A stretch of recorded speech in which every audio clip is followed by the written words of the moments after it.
ಎಲ್ರಿಗೂ ನಮಸ್ಕಾರ. Welcome to Kannada Guruji YouTube channel.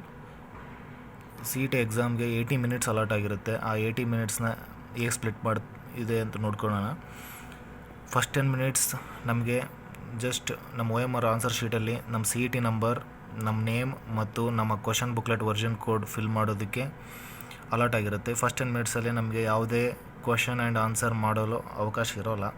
So first 10 minutes students ಕೇರ್ಫುಲ್ಲಾಗಿ ನೀಟಾಗಿ ನಿಮ್ಮ name, C E T number ಮತ್ತು ವರ್ಷನ್ ಕೋಡನ್ನು ನೀಟಾಗಿ ಫಿಲ್ ಮಾಡಿ, ಬಬಲ್ ಮಾಡಿ.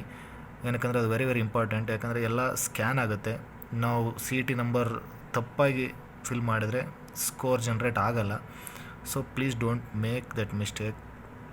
ನೆಕ್ಸ್ಟ್ ನೋಡೋಣ. ನೆಕ್ಸ್ಟ್ 70 ಮಿನಿಟ್ಸ್, 80 ಮಿನಿಟ್ಸಲ್ಲಿ 10 ಮಿನಿಟ್ಸ್ ಹೋದರೆ 70 ಮಿನಿಟ್ಸ್ ನೀವು 60 ಕ್ವಶನ್ ಆನ್ಸರ್ ಮಾಡಬೇಕು. ಅಂದರೆ ನಾನು ಆ್ಯಾವ್ರೇಜ್ ನಿಮಗೆ ಮೋರ್ ದೆನ್ 1 ಮಿನಿಟ್ ಸಿಗುತ್ತೆ ಪ್ರತಿ ಕ್ವಶನ್ಗೆ. ಸೊ 1 ಮಿನಿಟ್ 20 ಸೆಕೆಂಡ್ಸ್ ಸಿಗುತ್ತೆ. 1 ಮಿನಿಟ್ 20 ಸೆಕೆಂಡ್ಸ್ನ ಹೇಗೆ ಯುಟಿಲೈಸ್ ಮಾಡ್ಕೊತೀರ ಅನ್ನೋದ್ರ ಮೇಲೆ ನಿಮ್ಮ ಸಿ ಇ ಟಿ ಸ್ಕೋರ್ ಮತ್ತು ನಿಮ್ಮ C E T rank decide ಆಗುತ್ತೆ. ಸೊ ಯಾರು ಪ್ಯಾನಿಕ್ ಆಗದೆ ಈಚ್ ಆ್ಯಂಡ್ ಎವ್ರಿ ಕ್ವಶನ್ಗೆ ಯೂಶ್ವಲಿ 1 ಮಿನಿಟ್ ಅಂತಲೇ ಡೆಡಿಕೇಟ್ ಮಾಡಿ ಆನ್ಸರ್ ಮಾಡೋಕ್ಕೆ ಟ್ರೈ ಮಾಡಿ. 4-5 ನಿಮಿಷ ಒಂದೇ ಕ್ವಶನ್ ಮೇಲೆ ಸ್ಪೆಂಡ್ ಮಾಡೋಕ್ಕೆ ಟ್ರೈ ಮಾಡಬೇಡಿ. ಬಿಕಾಸ್ 60 ಕ್ವಶನ್ಸ್ ಅಟೆಂಪ್ಟ್ ಮಾಡೋದು ಇಂಪಾರ್ಟೆಂಟ್ ಆಗಿರುತ್ತೆ ನನ್ನ ಪ್ರಕಾರ.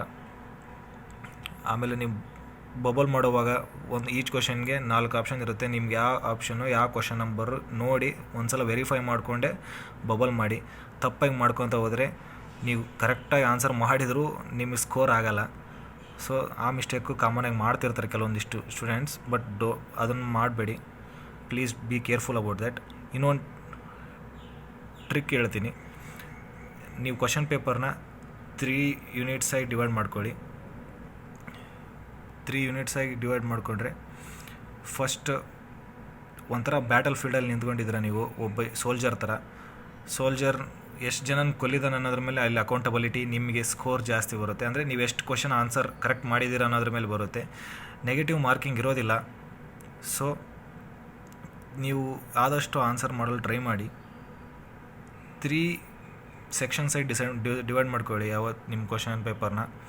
ಈಸಿ ಒನ್ಸ್ ಕಾಕ್ರೋಚ್ ಥರ, ಮೀಡಿಯಮ್ ಒನ್ಸ್ ಬುಲ್ ಥರ, ಡಿಫಿಕಲ್ಟ್ ಒನ್ಸ್ ಟೈಗರ್ ಥರ. ನೀವು ಡಿಫಿಕಲ್ಟ್ ಕ್ವಶನ್ ಫಸ್ಟ್ ಕ್ವಶನೇ ನಿಮಗೆ ನಿಮ್ಮ ಕ್ವಶನ್ ಬುಕ್ಲೆಟಲ್ಲಿ ಫಸ್ಟ್ ಕ್ವಶನೇ ಟಫ್ ಕ್ವಶನ್ ಟೈಗರ್ ಥರ ಇತ್ತು ಅಂದ್ಕೊಳ್ಳಿ. ನೀವು ಟೈಗರ್ ಜೊತೆ ಹೋರಾಟ ಮಾಡಬೇಕಂದ್ರೆ ಎಷ್ಟು ಟೈಮು, ಎಷ್ಟು ಎಫರ್ಟ್ ಬೇಕಾಗುತ್ತೆ, ಎಷ್ಟು ಇಂಜೂರ್ ಆಗ್ಬೋದು. ನೀವು ಎಷ್ಟೇ ಸ್ಮಾರ್ಟ್ ಇರ್ಬೋದು, ಎಷ್ಟೇ ಸ್ಕಿಲ್ಫುಲ್ ಇರ್ಬೋದು, ಎಷ್ಟೇ ಸ್ಟ್ರಾಂಗ್ ಇರ್ಬೋದು, ತುಂಬ ಟೈಮು ತಗೊಳುತ್ತೆ, ನಿಮಗೆ ಎಫರ್ಟು ತಗೊಳುತ್ತೆ, ನಿಮಗೆ ಇಂಜೂರು ಆಗುತ್ತೆ. ಸೊ ನಾನು above average or average students ಹೇಳೋದಾದರೆ ಈ ಕ್ವಶನ್ನ ನೀವು ಇಮಿಡಿಯೇಟ್ ಆನ್ಸರ್ ಮಾಡೋಕ್ಕಿಂತ ಸೆಕೆಂಡ್ ರೌಂಡ್ ಆರ್ ಥರ್ಡ್ ರೌಂಡ್ಗೆ ಇಟ್ಕೊಳ್ಳಿ. ಫಸ್ಟ್ ರೌಂಡಲ್ಲಿ ಈಸಿ ಕ್ವಶನ್ಸ್, ನಿಮಗೆ ಕಂಪ್ಲೀಟಾಗಿ ಕಾನ್ಫಿಡೆನ್ಸ್ ಇರೋ ಟಾಪಿಕ್ಸ್ ಫಸ್ಟ್ ರೌಂಡಲ್ಲಿ ಪಿಕಪ್ ಮಾಡಿ ಆ ಕ್ವಶನ್ಸ್ನ ಆನ್ಸರ್ ಮಾಡಿ. ಈಸಿಲಿ ನೀವು 1 ಮಿನಿಟಲ್ಲಿ ಸಾಲ್ವ್ ಮಾಡ್ತೀರಾ. ಯಾಕಂದರೆ ನೀವು ಅಷ್ಟು ಪ್ರಿಪೇರ್ ಆಗಿರ್ತೀರ, ಮಾಡ್ತೀರಾ. ನೆಕ್ಸ್ಟ್ ಸೆಕೆಂಡ್ ರೌಂಡಲ್ಲಿ ಬುಲ್ ಕ್ವಶನ್ಸ್ ತಗೊಳ್ಳಿ, ಸ್ವಲ್ಪ ಡಿಫಿಕಲ್ಟ್, ಅದನ್ನು ಸಾಲ್ವ್ ಮಾಡಿ. ಅದಕ್ಕೆ 1 to 2 ಮಿನಿಟ್ಸ್ ತಗೊತೀರ. Next difficult questions, tiger questions last ಸ್ಟೇಜಲ್ಲಿ ನಿಮಗೆ ಟೈಮ್ ಉಳಿದಿದ್ರೆ ಅದನ್ನ ಮಾಡಿ. ಯೂಶ್ವಲಿ 30 to 40 ಕ್ವಶನ್ಸ್ ಈಸಿ ಒನ್ಸೇ ಇರುತ್ತೆ. ಕಾಕ್ರೋಚನ್ನ ಬೇಗ ಬಡ್ದಾಕ್ಬೋದು. ನೀವು 30 to 40 ಕ್ವಶನ್ಸ್ 30 to 40 ಮಿನಿಟ್ಸಲ್ಲಿ ಕಂಪ್ಲೀಟ್ ಮಾಡ್ಬೋದು. ಇನ್ನು 20 ಮಿನಿಟ್ಸಲ್ಲಿ 25-30 ಮಿನಿಟ್ಸಲ್ಲಿ 20 ಕ್ವಶನ್ಸ್ ಇರುತ್ತೆ.